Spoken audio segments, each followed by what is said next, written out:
Hello, and welcome to Word of Hope. I'm Brother Joe Trout, coming to you for Friday of the 12th week in Ordinary Time.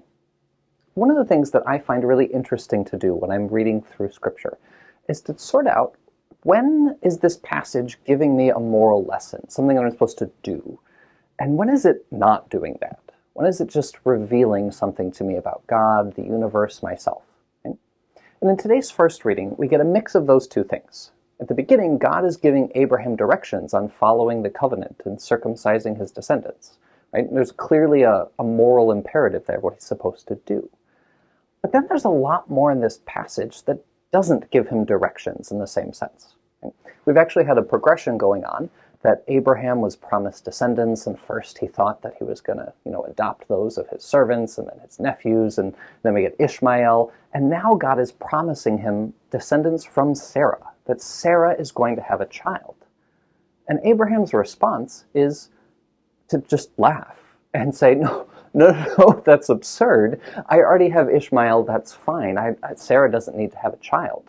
Right? Abraham wasn't looking for Sarah to have a descendant. Right? And yet, God insists on this anyway.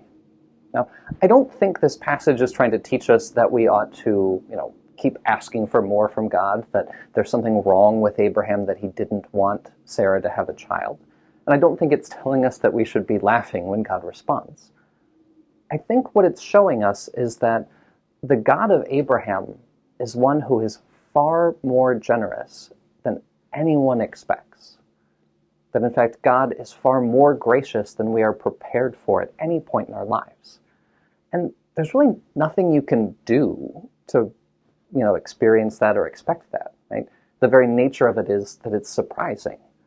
In fact, we hear in the New Testament that no eye has seen nor ear heard what God has prepared for those who love him. That the whole of our life will at some point be a surprise in the goodness of God. Now, as Abraham is going to learn in the next couple of chapters, there are also some surprises to the difficulty of following God and how Isaac's life goes. But that doesn't eliminate the goodness of the strange ways that God is at work in our lives. So for today, I don't ask you to do anything in particular, but maybe just to ponder the ways that in your life, God has surprised you with his goodness, because that is but a taste of the goodness that will come one day.